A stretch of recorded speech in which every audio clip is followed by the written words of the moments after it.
सुना है आप हर आशिक के घर तशरीफ लाते हैं। सुना है आप हर आशिक के घर तशरीफ लाते हैं। मेरे घर में भी हो जाए चरागा या रसूल अल्लाह, घर में भी हो जाए चरागा या रसूल अल्लाह। ये तो हर बंदे की उम्मीद है ना। और फिर वल्लाह वो सुन लेंगे, फरियाद को पहुंचेंगे। इतना भी तो हो कोई जो आ करे दिल से। हुजूर की महफिल है, हर हाल में मोहतरम है, हर एतबार से बाबरकत है, हर हैसियत से ये महफिल शरफ वाली महफिल है। फरमाया गया जो इन महफिल में आ जाता है वो बख्श दिया जाता है। बहुत गौर से मेरी बात सुन लें। मैं बहुत ज्यादा लंबी गुफ्तगू नहीं, इंशाअल्लाह 3 बजे से पहले मैं गुफ्तगू समेटने की कोशिश करूंगा। बस आपसे इतनी गुजारिश है, जितनी देर सुने मोहब्बतों के साथ सुने।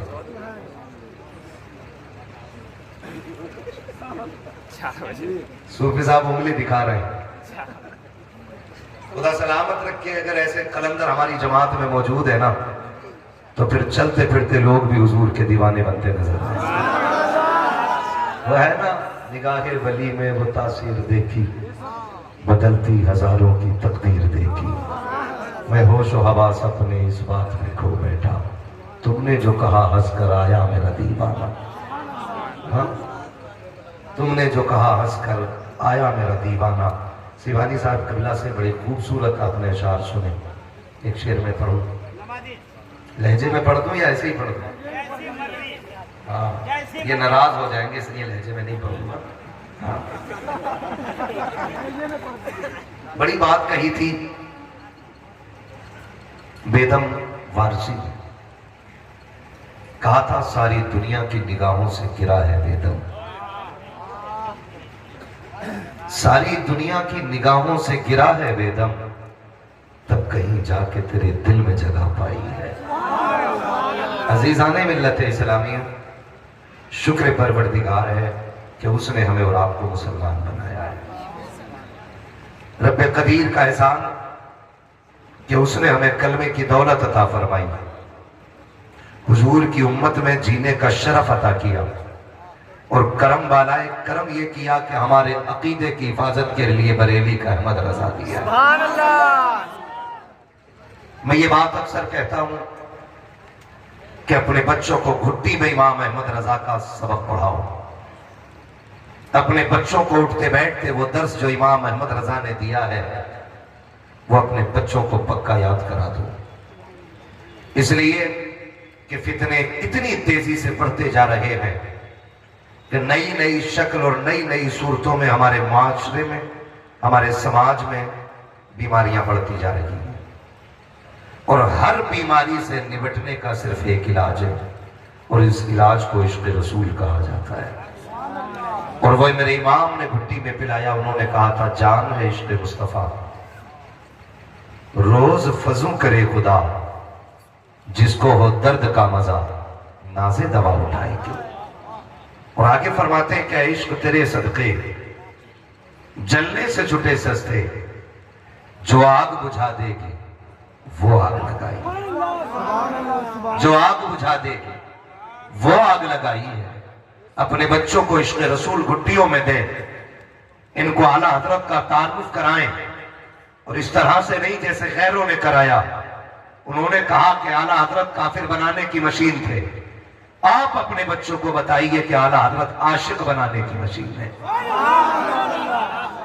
या आप अपने बच्चों को गुट्टी में पिलाइए कि आला हजरत काफिर बनाने की मशीन नहीं, आला हजरत आशिक बनाने की मशीन है।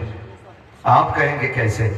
तो मैं कहूंगा जाओ एक एक नाम उठा के देखो, जो जितना आला हजरत के करीब रहा है उसने इश्क का उतना ही सबक मुस्तफा का पढ़ा है। पूरी हिस्ट्री आप उठा लीजिए, अपने बिहार की सरजमीन से लेकर के उड़ीसा तक, और उड़ीसा से लेकर के सदरुल्लाह फाजिल की चौखट तक, एक एक बंदे की हिस्ट्री आप पढ़ें, सबके सीने में इश्क रसूल मौजूद नजर आता है। और ये किसने भरा है? बरेली के इमाम अहमद रजा ने भरा है। बरेली के इमाम अहमद रजा ने अता किया है। हमारी जिम्मेदारी है हम अपने बच्चों को ये पढ़ाएं, ये सिखाएं, ताकि हमारे अकीदे महफूज रहने चाहिए। हमारे बीच में कुछ खानकाही लोग खानकाही होने का नाटक तो करते हैं, लेकिन मसलक के आला हजरत की बगावत करते हैं। याद रखिएगा, हिंदुस्तान के अंदर ये पहचान है, जो आला हजरत का वफादार नहीं होगा तो फिर मेरा मानना है वो मदीने वाले मुस्तफा का भी वफादार नहीं होगा। कोई ये नहीं कहे कि मैंने आला हजरत को मुस्तफा की बराबरी में ला के रखा है, मगर याद रखिए हम एक बात जानते हैं, जो किसी भी घर के कुत्ते से नफरत करता है वो उस घर के लोगों से कभी वफादारी नहीं कर सकता है। और आवाज आती है तुझसे डर, डर से सग, सग से है मुझको निस्बत, मेरी गर्दन में भी है दूर का डोरा तेरा। जो आला हजरत का वफादार नहीं, हमारा मानना यह है वो हुजूर का भी वफादार नहीं। हमारे पास सिर्फ एक तराजू है लोगों के अकीदे को पहचानने की, और उस तराजू का मसला के आला हजरत कहा जाता है। अगर किसी को इख्तिलाफ हो तो वो खड़े होकर बात कर सकता है। हमारे पास छुपाने का सामान नहीं, हमारे पास छाप के बताने का सामान है। हमारे पास चोरी का माल नहीं, आला हजरत की तिजोरी का माल है।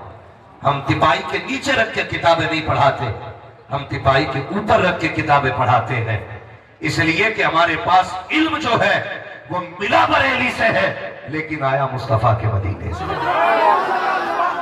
ये क्लियर है, क्योंकि आका ने फरमाया अना मदीनतुल इल्म वालियुन बाबूहा, मैं इल्म का शहर हूं, अली उसका दरवाजा है। अब याद रखिएगा, हमारे पास जो इल्म है उसी खजाने का है। तो मैं आपसे ये गुजारिश कर चुका हूं कि मसलक और अकीदे में मजबूत रहिएगा। रहेंगे इंशाअल्लाह, सारे वादा करते हैं इंशाअल्लाह। मैं नारा लगा के देखूं कितने पक्के लोग बैठे। लगाऊं एक नारा, एक बार इन्होंने लगाया, एक बार मैं लगा लेता हूं। नारे तकबीर, नारे रिसालत, नारे रिसालत, माशाअल्लाह। पक्के ना सारे? या रसूल अल्लाह से बरेली वाले ही कहते हैं, ये भी बहुत बड़ी पहचान है। अब अगली बात करने लगा हूं, खुदा करे कि बर्दाश्त कर ले।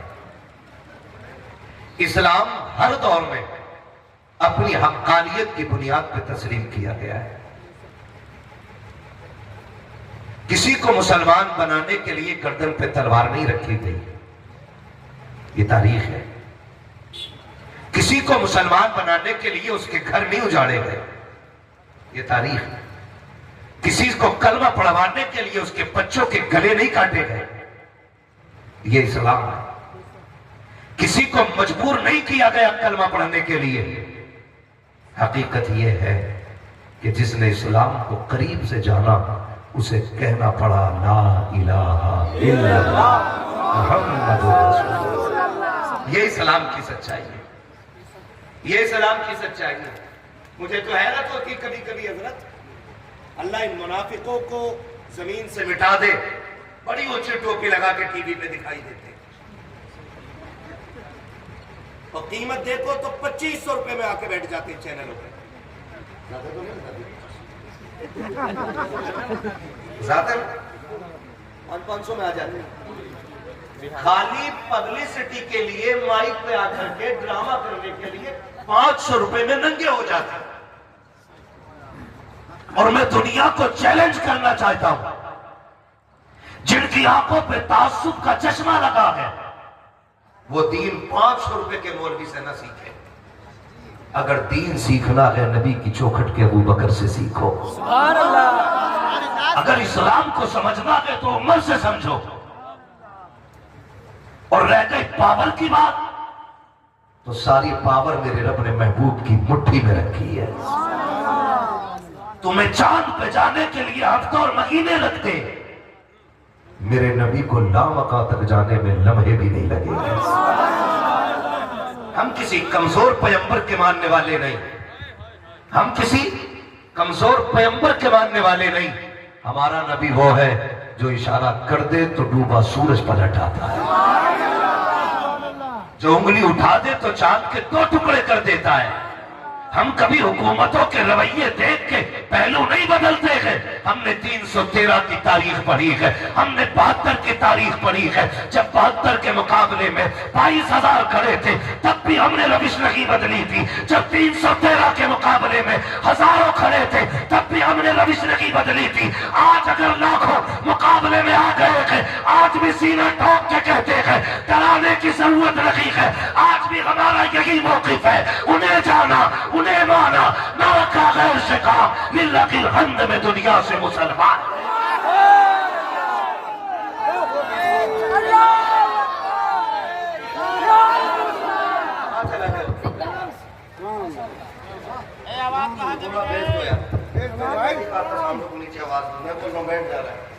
तवज्जो है सारे लोगों की? भाई तुमने तो और बढ़िया कर दिया। तवज्जो है, उसी को बुलाओ ऑपरेटर को। गौर करें, हमारे सामने अब वक्त इस्लाम की तारीख रही है और ये सरासर इल्जाम है, सरासर इस्लाम इल्जाम है कि मुसलमान कट्टर होता है। सुने जरा, बर्दाश्त कर ले मेरी बातें। मुसलमान कट्टर होता है, मुसलमान किसी का खून बहाना पसंद करता है। तारीख पढ़ लो, हमारी तारीख है। मुझे एक बात बताई जाए, जो जितने पक्के मुसलमान होते ना उतना ही माफ करने का हुनर उनमें ज्यादा होता है। जो जितने पक्के मुसलमान होते हैं उनमें माफ करने का हुनर उतना ही ज्यादा होता है। और सरकार रईसुल अत्किया शान बिलग्राम सरकार उवैस मुस्तफा वास्ती दामाजिल्लाहुल अली कहने लगे, मुझसे फरमाने लगे, बेटे जब तक बंदे में माफ करने का जज्बा नहीं होगा उस वक्त तक वो वली नहीं बन सकता है। हमारे यहां तो विलायत ही तब मिलती है जब पत्थर खा के दुआ देने का हौसला आ जाता है। तुमसे किसने कह दिया कि मुसलमान बच्चों पे गोली चलाएगा? तुमसे किसने कह दिया कि जो मुसलमान होगा वो औरतों पे गोली चलाएगा? बद्र की तारीख उठा करके देखो। पहली बात तो ये है कि मुसलमान ने कभी किसी पर भी अपनी तरफ से चढ़ाई नहीं की है। जब मुसलमानों पे चढ़ाई की गई है तब मुसलमान अपने दिफा के लिए निकला है, चाहे वो बद्र की तारीख लगी हो, चाहे वो करबला की तारीख लगी हो। और दूर ना जाओ, चलो अजमेर लेके चलो। हम तो लड़ना भी नहीं चाहते थे, तुमने आकर के जब पानी पे पहरा लगाया, जब पानी बंद किया तो अली के बेटे ने बताया था हर जगह को करबला न समझना, हर किसी को हुसैन न समझना। वो करबला थी, ये अजमेर है, वहां शहादत मकसूद थी, यहां करामत मकसूद है।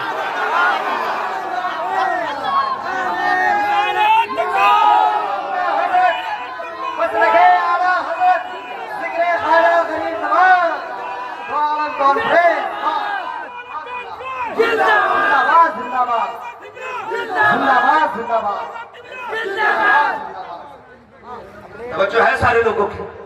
तारीख रही है हमारी, तारीख रही है। अभी जो कश्मीर में हुआ पूरी उम्मत मुस्लिमा उसकी निंदा करती है, कड़ी निंदा। हर हिंदुस्तानी को दुख है इस बात का, हर हिंदुस्तानी को दुख है इस बात का। ये जो भी हुआ कि बहुत गलत हुआ है, लेकिन मैं कहना चाहता हूं नफरत फैलाने वाले लोगों से, हमें नहीं मालूम वो बेचारे तनहा थे कैसे मारे गए। आतंकवाद का कोई मजहब नहीं है, आतंकवाद खुद में एक फितना है। मैं मुजफ्फरपुर की इस जमीन पर बैठ के कह रहा हूं, हर मुसलमान को उससे तकलीफ है, लेकिन कुछ शहर खोलने वाले लोग सोशल मीडिया पर बैठ करके मुसलमान और हिंदू मुसलमान और हिंदू मुसलमान कर रहे हैं। बात बताओ, मुसलमान कैसे होते? तारीख ना पढ़ी हो तो पढ़ लेना। राजस्थान में एक बुजुर्ग लेते हैं, उनके मजार पे आज भी चले जाओ, लंगर चलता है। जब आप बाहयात थे तो आपकी खानकाह थी, खानकाह में खाना बना, सारे लोगों ने खा लिया, एक छोटा बच्चा बैठा रह गया। आप फरमाने लगे, तुमने खाना नहीं खाया बेटे? उन्होंने कहा जी मैंने नहीं खाया। कहा क्यों? कहा मैं हिंदू हूं। फरमाने लगे लंगर तो सबके लिए। कहा जी हम गोश्त नहीं खाते, और लंगर में गोश्त बना है। तो जानते हो उन्होंने क्या कहा? उन्होंने ऐलान किया आज के बाद हमारी खानकाह में गोश्त नहीं बनेगा, वो खाना बनेगा जिसे आके हर धर्म का बंदा खा सकता है। ये हमारे खानकाही निजाम है, ये हमारी तारीख है। और मैं डंके की चोट पे कहता हूं, उठाओ जितनी भी वीडियोस कोरोना लॉकडाउन के टाइम की है, जब हमारी कौम के नौजवान रोड पे पानी लेके उतरे तो हमने धर्म देख के नहीं, प्यास देख के पानी पिलाया था। हमने मानवता को जिंदगी दी थी, हमने इंसानियत सिखाई थी। मैं पूछना चाहता हूं इस मुल्क को नफरत की आग में झोंकने वालों, अगर तुम्हें तारीख ना पता हो वो इस्लाम को क्या समझेंगे? जिन्होंने 4 घरों की किताबें पढ़ के इस्लाम के बारे में फैसला दिया। इस्लाम की पहली जंग है जंग बद्र, 313 है, कोई लड़ाके नहीं है, कोई मुजाहिदीन नहीं है, कोई लंबे बेहतरीन खिलाड़ी जंगजू नहीं थे, बल्कि निहत्ते थे। 313 निकले गए, पूरी तलवारें तक नहीं थी, किसी के हाथ में लकड़ी थी, किसी के हाथ में टूटी तलवार थी, कोई सिर्फ ढाल लेके निकला गया, कोई सवारी पे गए तो कोई पैदल निकल गया, किसी पे सिरा गए तो कोई नंगे पैर चल रहा है। अल्लाह अकबर, तारीख गवाह है। जब ये जमात निहत्ती जा रही थी तब मेरे नबी ने बुला के कहा था आओ तो सही, जंग के आदाब तो सीखते जाओ, तरीके तो सीख लो। या रसूल अल्लाह बताए तो सही तरीका क्या है? आका करीम फरमाते हैं सुनो, किसी बच्चे पे हाथ नहीं उठाना है, किसी औरत पे हाथ नहीं उठाना है, किसी बुजुर्ग पे हाथ नहीं उठाना है। या रसूल अल्लाह वो तो कत्ल करने आ रहे हैं, हमें मिटाने आ रहे हैं, जिंदा क्यों छोड़ा जाए? मेरे नबी ने कहा था सुनो, बच्चे पे हाथ ना उठाना, औरत पे हाथ ना उठाना, किसी कमजोर पे हाथ ना उठाना। और अगर तलवार चलाते चलाते कोई तेरी तलवार की सद पे आ जाए और मामान मांग ले, फरमाया तलवार रोक देना। आका ये किस लिए? फरमाया तुम धार देख रहे हो, मैं दिया जाने वाला किरदार दे।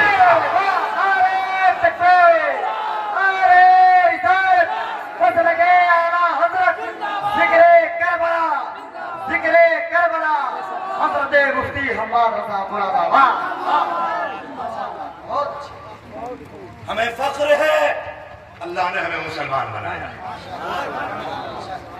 अल्लाह ने हमें, सारे बोलो अल्लाह ने हमें मुसलमान बनाया है। इस्लाम की खासियत ये है, ये खासियत इस्लाम की सूफी साहब किबला आप लोग सब जानते हैं, सिर्फ इनको बताने के लिए बोल रहा हूँ।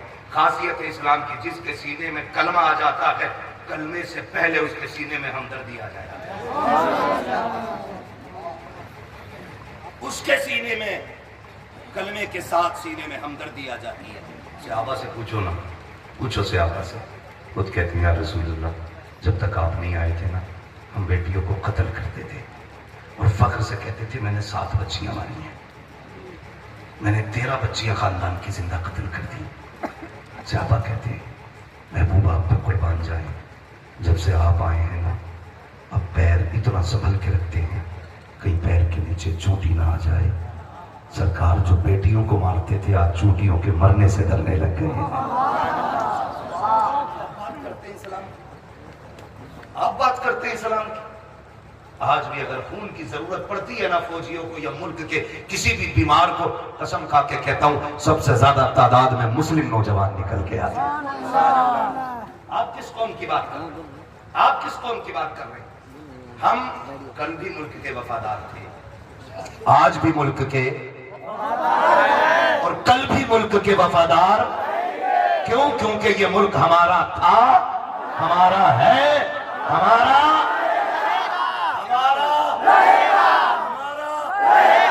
पीछे वाले क्यों चुप बैठे? हिंदुस्तान हमारा मुल्क रहेगा और हमेशा हम वफादार रहेंगे। किसी को सर्टिफिकेट देने की जरूरत नहीं है। तो ये हालात अल्लाह बेहतर फरमाए हमारे मुल्क के। हम बताना चाहते हैं इस्लाम क्या है, समझो जरा इस्लाम। एक मौलवी आके भोंकता है, कहता जी मैं क्या बताऊं, हाँ ये तो कमी है, ये तो कमी है, ये तो कमी है, खाली कलर बदला हुआ रुमाल डाल सकता है, किस कलर का था नाम नहीं लूंगा, समझ सकते कौन सा कलर चढ़ता है तो बंदा बेईमान होता है। अलग से बताने की मुझे कोई जरूरत नहीं। फिर वो इस्लाम की बुराई करता है बैठ करके। मैं पूछना चाहता हूं, तारीख याद नहीं ना हो तो घर में माँ देखो, अगर माँ मुस्कुरा रही है तो फिर हुजूर का सदका है। अगर बेटियां खुश है घर के अंदर तो फिर ये इस्लाम का करम है। सुने, अगर बहनें भाई कह के आवाज दे रही हैं तो मदीने वाले का सदका है। आप तारीख पढ़ते क्यों नहीं, समझते क्यों नहीं? बात इस्लाम पे की जाती है। आपसे भी थोड़ी सी मुझे तकलीफ है मेरे भाई, आपसे तकलीफ जो है रख दूंगा मैं, बर्दाश्त कर लेंगे। आपसे तकलीफ ये है कि हमारे कुछ गलत कदम की बुनियाद पे लोग इस्लाम पे भूखने लगे। इस्लाम के ऊपर लोग बातें करने लगे हमारी गलतियों की बुनियाद पर। इस्लाम कोई नजर आने वाली चीज बोले नहीं है ना, ये तो है कि इस्लाम ये है, लो जी ये इस्लाम ऐसा है। इस्लाम मजहब है जो बंदे के कैरेक्टर से झलकता है, बंदे के किरदार से नजर आता है इस्लाम क्या है। लोग हमें देख करके इस्लाम का फैसला करते हैं। अभी फिर से वो तलाक वाले मसले गर्म होने लगे, यूसीसी की बहस अब फिर से शुरू होने लगी। अगर किसी से सवाल किया जाए, कोई इस्लाम के खिलाफ भौंक रहा हो और उससे कोई बात कह दी जाए कि ये सेकुलर मुल्क में इस तरह की बातें अच्छी नहीं है, क्यों करते हो, तो कहते हैं जाओ अपने मौलवियों से जाके कहो कि वो तलाक बंद कराएं। ये क्यों कहा लोगों ने? क्योंकि हमने तलाक को बिना समझे औरत के ऊपर थोप दिया। हमने तलाक का मिसयूज किया। इस्लाम में जो राहत का रास्ता था हमने उसे किसी की जिंदगी की बर्बादी का जरिया बना दिया। हमने समझा ही नहीं तलाक को। रोटी कच्ची बन गई, थप्पड़ मार दिया, उसने अगर पूछा क्यों मारा, फिर कह दिया तलाक। कपड़े वक्त पे धुले नहीं मिले, हमने उठ के उसको गालियां दी और कह दिया तलाक। हमने जब रिश्तों को खेल समझा ना, तो फिर लोगों को हम पे बोलने का मौका मिला। आज मेरे घर में रहने वाली किसी की बेटी है, कल मेरी बेटी किसी की घरवाली बनेगी। तो अगर मैं ये चाहता हूं कि मेरी बेटी सुख में रहे, तो फिर मैं ये क्यों नहीं चाहता कि मैं दूसरी की बेटी को दुख ना दूं? मैं क्यों नहीं सोचता इस बात को?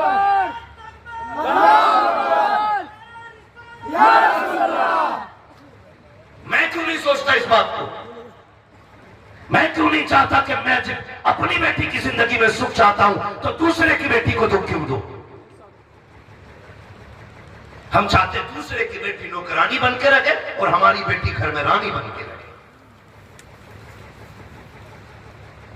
यहां के हमने नुकसान किया है, दीन नहीं समझा। अगर आपकी बीवी नई नवेली दुल्हन बन के आए और उससे चाय न बने तमाशा बना देते हो, अम्मी देखो इसे यही नहीं पता पत्ती कितनी पड़नी है, इसे यही नहीं पता इलायची कितनी थी, इसको ये नहीं आता, इसको चावल बनाने नहीं आते, इसको नमक डालना नहीं आता। हाथ जोड़ के कहता हूं नबी का कलमा पढ़ने वालों, मुस्तफा के किरदार को पढ़ो। जैसे तुम्हें अपनी बेटियों की खताएं लगती हैं, दूसरे की बेटियों को भी इस तरह छुपाया करो जिस तरह अपनी बेटी के ऐबों पे पर्दा डाला करते हो। किसी के बेटी के ऐब को तमाशा ना बनाना, वरना उस वक्त तक तुझे मौत नहीं आएगी जब तक तेरी बेटी के ऐब तेरे सामने तमाशा नहीं बन जाएंगे। तारीख का ये बात क्यों नहीं परखते हो? उम्मुल मोमिनीन से आयशा सिद्दीक़ा रज़ियल्लाहु ताला अन्हा जब रुखसत होकर हुजूर के घर तशरीफ लाई है, आका करीम बाहर से तशरीफ लाए, फरमाते हैं सरकार आयशा अभी खाना नहीं बनाया, सरकार मुझे रोटी बनानी नहीं आती है। उम्मुल मोमिनीन आयशा सिद्दीक़ा कहती है क्या किया आका ने? तेवर बदल गए थे? नहीं नहीं। लहजे तल्ख हुए? नहीं नहीं। गुस्सा आया? नहीं नहीं। क्या किया? क्या ये नहीं कहा था कि तुम्हारे बाप ने कुछ नहीं सिखाया? हाँ हाँ, कि बिल्कुल नहीं कहा था। तुम्हारे बाप ने क्या सिखाया है? बिल्कुल नहीं कहा था। मां ने कुछ समझाया है कि नहीं? ये नहीं कहा, बल्कि मुस्कुराए, फरमाते बताओ बर्तन किधर है? आका ने बर्तन उठाया, आटा निकाला, उम्मुल मोमिनीन आयशा सिद्दीक़ा के आगे बैठे, सरकार ने पानी डाला। कहते सुनो आयशा, इतने आटे में इतना पानी डाला जाता है। अब आका आटा गूंद रहे हैं, मुस्कुरा के कहते हैं आयशा आटा ऐसे गूंदा जाता है। आका रोटी बनाने के लिए चूल्हे में आग खुद लगा रखे हैं, तवा लगा के रखा, सरकार रोटी बनाते जा रहे हैं और मुस्कुराते जा रहे हैं। आका कहते हैं आयशा देखो खाना ऐसे बनाया जाता है। जब रोटी बन के तैयार हो गई, मुस्तफा ने पहला लुकमा तोड़ा, उम्मुल मोमिनीन आयशा सिद्दीका के मुंह में दिया और कहते कहो आयशा खाना कैसा लगा है। उम्मुल मोमिनीन की चीखें निकल जाती हैं, रोने लग जाती है। आका कहते आयशा बता तो सही आंसू क्यों आ गए।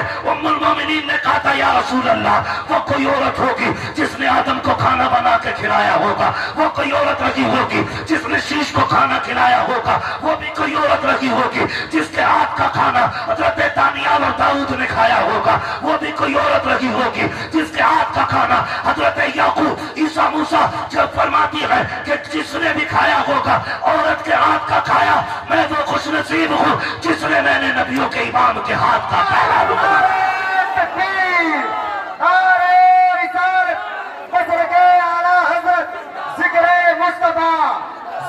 मुस्तफा पैगामे मुस्तफा नेमते मुस्तफा जलसे मुस्तफा जलसे मुस्तफा मुफ्ती हम्मा साहब मुरादाबादी।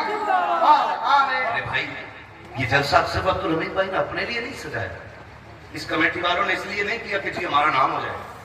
आपको बैठाना, इतनी कुर्सियां लगाना, इतना बड़ा पंडाल लगाना इसलिए कि आज की महफिल से हमारी कौम एक पैगाम ले जाए, एक पैगाम ले जाए। अगर एक बात पे भी एक बंदे ने अमल कर लिया ना तो मैं समझूंगा मेरा आना कामयाब और इन लोगों का बुलाना कामयाब हो गया। मैं आपको बताना चाहता हूँ रिश्ते सही से निभाना सीखे। रिश्ते ही गलती हो जाएगा चौक में बैठ के अम्मी से बैठा के कहता अम्मी कहाँ से देख के लाई हो, पता है इससे चादर तक बेडशीट बिछानी नहीं आती, झाड़ू लगाती आधा कूड़ा छोड़ देती है। सुन ये एग्रीमेंट पे नहीं आई है, ये किराए पे नहीं आई है, ये 8 दिन के लिए नहीं है,